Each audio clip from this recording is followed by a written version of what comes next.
FIR Mhow में की गई है उसमें जिक्र है कि ये दंगे जो हैं वो पूरी तरह से साजिश का हिस्सा थे और जिन्होंने एफआईआर कराई है वो लोग हमारे साथ है। गजराज है जिन्होंने मूल एफआईआर कराई है। आपको कैसे शंका हुई कि इस पूरे मामले को साजिशन किया गया, प्लानिंग के साथ दंगा किया गया? सर, हम घर में क्या मैच देख रहे थे, इनका घर हमारे पीछे ही है, तो ये गच्ची पे बात कर रहे थे, तो हमें सब आवाजें सुनाई दे रही थी कि आज ये अगर चौराहे पे गए और इन्होंने जश्न बनाया तो आज इन पे पत्थरबाजी करनी है। अच्छा। और इनकी पूरी साजिश थी। इन्होंने बाल्टी में पानी में मिर्ची घोल के रखी थी, तेल गरम करके रखा था, पानी गरम करके रखा था। जो अपने महू टीआई साहब हैं सब उन्होंने जब्त की ये चीजें। कहाँ रखा हुआ? घर के वहाँ, उनके घर के वहाँ जब्त सब हुई। ये मोमेडन जो जिन्होंने ये पथराव करे थे। आपने नाम दिए थे उनके? जी, नाम दिए ना साहब।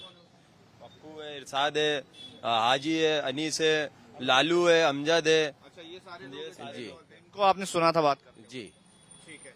क्या कैसे ये लग रहा है कि पूरा साजिश है? पहले भी इस तरह की साजिशें होती थी? बिल्कुल होती ना सर, आज से नहीं हो रही। आज से 2 साल पहले चक्केले बाबा की पालकी निकली थी, जहाँ जामा मस्जिद के वहाँ से जहाँ से विवाद शुरू हुआ। आज से 2 साल पहले वहीं शेर काजी जी खुद आके बोल के गए थे कि बोले यहाँ से तुम पालकी लेके निकलोगे तो डीजे बंद करके निकलोगे, बैंड बंद करके निकलोगे। तो ये कौन सी बात होती है? ये शहर में से इनका जुलूस निकालते तो मंदिर के सामने से डीजे भी निकालेंगे, हाथ में तलवार लेके भी लहराएंगे, तो वो ठीक है। और हिंदू समाज अगर रोड पे अगर किसी भगवान की पालकी लेके निकलेगा या इंडिया जीतेगी जश्न मनाएगा तो वो तरीका नहीं। मतलब इनके ये मस्जिद के सामने से हम लोग निकलेंगे तो हम कुछ डीजे नहीं बजाए, बैंड नहीं बजाए, और ये लोग शहर से इनका जुलूस निकलेंगे तो ये लोग सब कुछ बजाएंगे, मंदिर के सामने से बजाएंगे, हमारे घरों के सामने से तलवार लहराएंगे। अभी आज से 3 साल पहले गोपाल मंदिर के वहां पर तलवारें लहराई गई थी। तो ये कौन सा तरीका होता है? ये सब करे वो सब ठीक है। ये कोई आइडेंटिफाइड लोग हैं इस तरह के कि ये नए लोग हैं? सब आइडेंटिफाइड लोग हैं ना। इनके पास कंप्लेन भी हुई है, ये छूट जाते, बच जाते, इनके मकान नहीं तोड़े जा रहे, जब तो बच रहे हैं। ये वापस नाटक करते हैं, हमेशा के नाटक है इनके। जब समाज का मुखिया बोलेगा तो लोग क्यों करने में डरेंगे? समाज के मुखिया की तरफ से आदेश होते जब तो लोग काम करते हैं। ये सब जब पूरा समाज, सारे समाज इस जुलूस को एंजॉय कर रहा तो इनको क्यों? सब हम सब बोरा समाज था, सब था, सारे हिंदू, मतलब हिंदू मुस्लिम को छोड़ के सारे समाजों ने इस जुलूस को। समाज के लोग भी थे? बिल्कुल सत्य थे ना, बोरा समाज के लोग हमारे साथ थे। जीत का जश्न मनाया बोरा समाज के लोगों ने कोतवाली चौराहे पर, हमारे साथ रैली में भी थे। अच्छा, ये जो जिनके ऊपर आपने एफआईआर करवाई है वो क्या किसी संगठन से भी जुड़े रहे हैं? सर, इनके पुराने रिकॉर्ड उठा के देख लो आपको पूरा सत्य दिख जाएगा। पुलिस प्रशासन को सब मालूम है। अच्छा। ये क्या है, अभी इनने क्या है, गाड़ी घोड़े ले लिए, तो क्या है कि अब धर्म की आड़ में सारे काम कर रहे हैं। व्यापार कर रहे हैं तो व्यापार में दिखता नहीं कौन क्या कर रहा है, सब 2 नंबर के काम कर रहे हैं। बीएफआई और सिमी का भी आपने कहा कि शायद इनसे लिंक हो सकता है? सत्य बात है, पूरी सत्य बात है, उसमें तो कोई दो मत ही नहीं।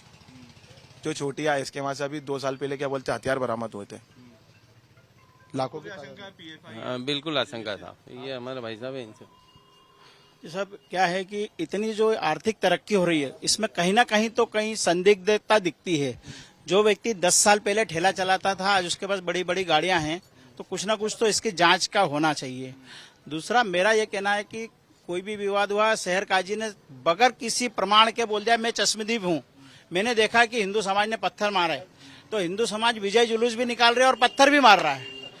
दुनिया का इतिहास है कि कहीं भी हिंदुओं ने हाथ नहीं उठाया पहले। कौन से संगठनों से इनका ताल्लुक है? भाई सारे संगठनों से हो सकता है, क्योंकि क्या है इनके जो मीटिंग्स होती है ऐसी गोपनीय होती है। इनके जो घरों का जो एक संरचना है, आप कई क्षेत्र ऐसे देखोगे कि चैनल गेट से बंद कर रखे हैं, आप जा ही नहीं सकते। बिजली कंपनी वाला अगर जाएगा ना बिजली वसूली तो जूते खा के आएगा, पुलिस नहीं जा सकती, कोई नहीं जा सकता। कौन से संगठनों से जुड़े रहे हैं? ये सेमी, पीएफआई, इन्हीं संगठनों से जुड़े हुए।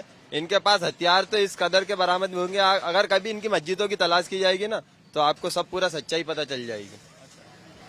स्थानीय लोग हैं, इन्होंने एफआईआर कराई है और ये आशंका इनको थी कि ये साजिश हो सकती है, क्योंकि गजराज जिन्होंने एफआईआर कराई है उन्होंने खुद उनकी चर्चा में सुना था कि वो इस तरह की बातें कर रहे थे कि अगर इन्होंने विजय जुलूस निकाला तो उस पर हम हमला करेंगे और माहौल खराब करने की पूरा एक षड्यंत्र उनके द्वारा प्री प्लान किया गया था। जो भी महू की हिंसा में लोग घायल हुए हैं या जो शिकायतकर्ता हैं, उन सभी का ये कहना है कि जो आरोपी हैं उनकी जांच गहन तरीके से की जानी चाहिए। बहुत सारी बातें निकल करके सामने आएंगी। क्या नाम है आपका और चोट कैसे लगी? मेरा नाम प्रीतेश सोलंकी है। यात्रा के दौरान ही हमको चोट लगी, क्योंकि हम तो शांतिपूर्ण तरीके से हम भारत माता की जय वंदे मातरम कहते हुए निकल रहे थे। इतने मस्जिद में से 300-400 लोग निकल के आए और उन लोगों ने हमको घेरा और कहा कि यहाँ पे भारत माता की जय और वंदे मातरम ना बोले। चोट वहीं लगी, उन लोगों ने हम पे पत्थर नुकीले नुकीले बरसाए, पेट्रोल बम फेंके गए हम लोगों के ऊपर, कांच के टुकड़े जो बोतल आती कांच के टुकड़े फेंके गए हम लोगों के ऊपर। और हम डेरे समय थे। इस प्रकार से अगर ये घटना होती तो ये तो मुख्य रूप से षड्यंत्र था इनका, क्योंकि अभी कुछ दिनों बाद में हमारी होली का त्योहार आने वाला है। तो मतलब हम तो होली कैसे मनाएंगे, क्योंकि मऊ नगर में बहुत बड़ी गेर निकलती है। और ये जो षड्यंत्र रचा गया है ये सिमी के कार्यकर्ताओं के द्वारा करा गया है, पीएफआई के कार्यकर्ताओं के, क्योंकि कागजी रूप में ये पूरा बंद है सिमी के और पीएफआई का, बाकी मूल रूप से जड़ों में फैला हुआ है। आप कहीं भी नोटिस करेंगे, आप जितने नाम दिए गए एफआईआर में उन सबके आप खंगालेंगे ना तो सब ने कहीं ना कहीं सिमी और इनसे ताल्लुक है। और हमेशा विवाद का जड़ वहीं रहता है। क्या है, जामा मस्जिद जो है मऊ शहर का सबसे विवादित मस्जिद है। हमेशा ही वहीं से क्यों पथराव होता है।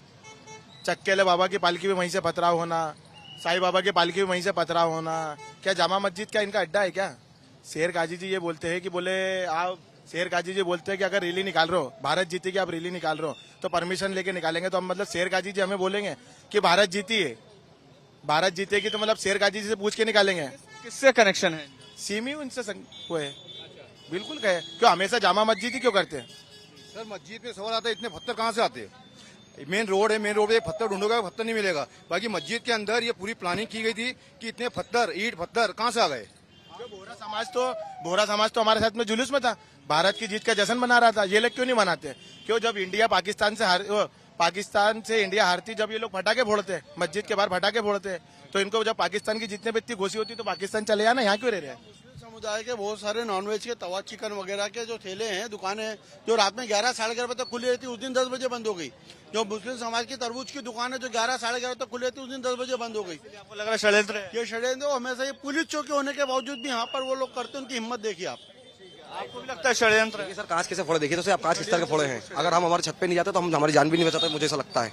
हमारे छत पे गए, इतनी हाइट थी तब जाके हम बचे हैं सर। वो फल फ्रूट के ठेले दिक्कत का विषय सब यहाँ पर अश्लील तरीके से फल फ्रूट बेचे जाते हैं, लंबे लंबे। देखिए नोटिस करिएगा, यहाँ पे चौकी है, बाकी उसके बाद भी यहाँ पे दंगे कैसे हो जाते हैं, यहाँ पे इसके बाद भी यहाँ पे 300-400 की तादाद में कैसे लोग आ जाते हैं? ये चौकी क्या मतलब, इसका पुलिस प्रशासन का किसी का भय नहीं है इनको, ना प्रशासन का। आशंका क्यों है कि पीएफआई या सिमी से इसका कनेक्शन हो सकता है? नहीं है, पूर्ण रूप से मैं इनके ऊपर बोल रहा हूँ कि पूर्ण रूप से सिमी और पीएफआई का इनके ऊपर पूर्ण रूप से वो है हाथ। और ये जो बोल रहे हैं ये शेर काजी जी कि सुतली बम फेंका गया, ये अगर सुतली बम फेंका गया तो उसकी फुटेज बताओ ना। क्यों मस्जिद के अंदर वो नहीं है कि कैमरे?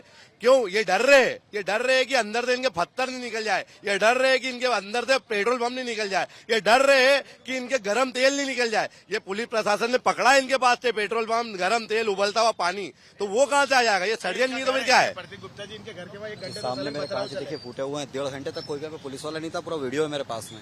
4 पुलिस वाले थे यहाँ पे, पथराव इतने ज्यादा, वो 1.5 घंटे तक कैसे बचे हम जानते हैं। पथराव कर रहा था। स्थानीय लोग यहाँ पर षड्यंत्र की आशंका जता रहे हैं। सबका ये कहना है कि यहाँ पर पुलिस चौकी है, उसके बावजूद विवाद होता है। फल फ्रूट के ठेले जो मुस्लिम समुदाय के हैं वो उस दिन जल्दी बंद हो गए, केवल हिंदुओं की दुकानों को नुकसान पहुंचाने का एक षड्यंत्र था। और सबसे बड़ी बात कि पीएफआई और सिमी से इन आरोपियों का कनेक्शन अगर खोजा जाए तो कहीं ना कहीं ये पता चलेगा कि पीएफआई और सिमी के लोग ही इस पूरे दंगे के पीछे थे।